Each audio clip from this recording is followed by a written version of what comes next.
আসসালামু আলাইকুম রহমতুল্লাহ বারাকাতু। বন্ধুরা সবাই কেমন আছেন? আশা করি ভালো আছেন। আপনাদের সবাইকে স্বাগত জানাচ্ছি আমাদের আরবি ভাষা শিক্ষা সিরিজের আরও একটা নতুন ভিডিওতে। বন্ধুরা, অনেকদিন পর একটা ভিডিও আপলোড করতে যাচ্ছি। আসলে আমি মক্কাতে কাজ করি, তার কারণে কাজের অনেক চাপ। আপনারা সবাই জানেন মক্কাতে এখন হজের সিজন হওয়ার কারণে মক্কাতে কাজের চাপ অনেক বেশি। তার কারণে নতুন কোনো ভিডিও আপলোড করতে পারিনি, তার জন্য ক্ষমা চাচ্ছি আপনাদের কাছে। ইনশাল্লাহ নেক্সট উইক থেকে নতুন নতুন ভিডিও আপলোড করব আপনাদের জন্য আরবি ভাষা এবং হিন্দি ভাষা সিরিজের। চলুন আজকে আমরা আমাদের ভিডিও শুরু করব। তার আগে অনুরোধ করব, প্লিজ সাবস্ক্রাইব করুন আমাদের চ্যানেলটি এবং প্রেস করে দিন সাথে থাকা বেল আইকনটি। আমাদের আজকের টপিক হলো কিভাবে কফিল অথবা মালিকের সাথে কথোপকথন করে ব্যবসা প্রতিষ্ঠান খোলা যায় সে বিষয়ে। কারিম ফাহাদকে সালাম দিয়ে বলল, আসসালামু আলাইকুম ইয়া ফাহাদ, কেফ হালেক। অর্থ হলো, ফাহাদ কেমন আছো। কেফ হালেক শব্দ অর্থ হলো কেমন আছো। ফাহাদ উত্তরে বলল, ওয়ালাইকুম আসসালাম রহমতুল্লাহ বারাকাতু, আলহামদুলিল্লাহ এশ আকবর। অর্থ হলো, আলহামদুলিল্লাহ আমি ভালো আছি, কি খবর। এশ আকবর শব্দ অর্থ হলো কি খবর। এশ আকবর অর্থ হলো কি খবর। এশ শব্দ অর্থ হলো কি, আখবার শব্দ অর্থ হলো খবর। কারিম উত্তরে বলল, তামাম ফাহাদ আনা আকবার ইফতা মাহাল ইসেমিনতা। তামাম ফাহাদ আনা আকবার ইফতা মাহাল ইসেমিনতা।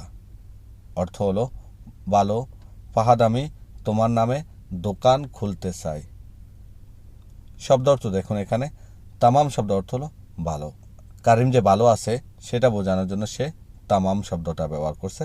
তামাম শব্দ অর্থ কিন্তু ভালো। আকবা শব্দ অর্থ হলো দরকার বা প্রয়োজন। ইফতা শব্দ অর্থ হলো খোলা। মাহাল শব্দ অর্থ হলো দোকান। ইসেম বা ইসমা, এই দুটা শব্দ অর্থই কিন্তু নাম। ফাহাদ আবারও বলল, মাফি মুশকিলা এস মাহাল।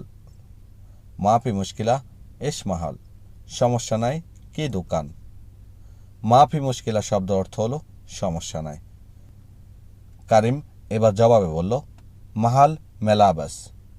মাহাল মেলাবাস অর্থ হলো কাপড়ের দোকান। মেলাবাস শব্দ অর্থ হলো কাপড়। খেয়াল রাখবেন, মেলাবাস শব্দ অর্থ হলো কাপড়। এবার ফাহাদ বলল, কোয়েস হয়েন মাহাল। কোয়েস হয়েন মাহাল অর্থ হলো ভালো, দোকান কোথায়। কোয়েস শব্দ অর্থ হলো ভালো। হয়েন শব্দ অর্থ হলো কোথায়। কারিম এবার উত্তরে বলল, মাহাল এন্দাল সুকাল আজিজিয়া। মাহাল এন্দাল সুকাল আজিজিয়া অর্থ হলো দোকান আজিজিয়া মার্কেটে।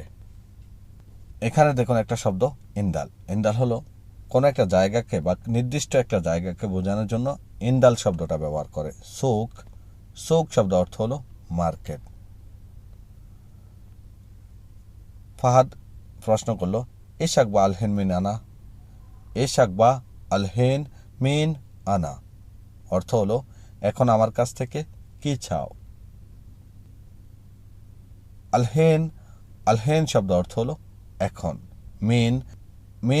মিন শব্দ অর্থ হলো থেকে। যেমন আমরা আমাদের ভাষায় বলে থাকি আমার থেকে বা তার থেকে বা ওনার থেকে। কারিম আবার উত্তরে বলল, আকবা তাল্লা রক্সা এস তরিকা। আকবা তাল্লা রক্সা এস তরিকা অর্থ হলো লাইসেন্স বের করা দরকার, সিস্টেম কি। তাল্লা শব্দ অর্থ হলো বের করা। কোনো কিছু বের করার ক্ষেত্রে অবশ্যই তাল্লা ব্যবহার করবেন।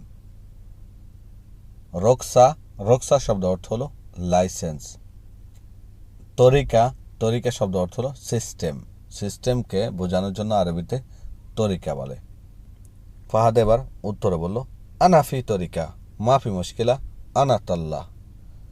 আনাফি তরিকা মাফি মুশকিলা আনা তাল্লা অর্থ হলো আমার কাছে রাস্তা আছে, সমস্যা নাই, আমি বের করব।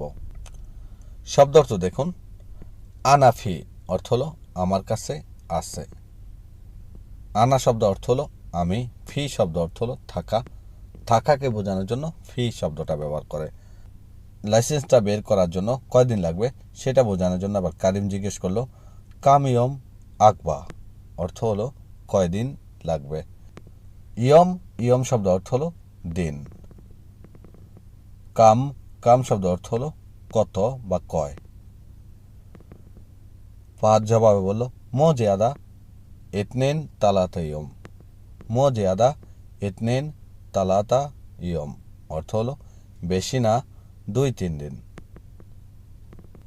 এবার কারিম বিদায় নেওয়ার আগে বলল খালাস এনতা তাল্লা রুকসা আনাসই তারতিব মাহাল, এনতা তাল্লা রুকসা আনাসই তারতিব মাহাল, অর্থ হলো ঠিক আছে তুমি বের করো লাইসেন্স, আমি দোকান ঠিকঠাক করি, আমি দোকান ঠিকঠাক করি। ধন্যবাদ বন্ধুরা, আজকে পর্যন্তই।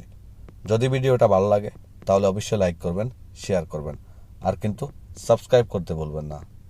আল্লাহ হাফেজ, আসসালামু আলাইকুম।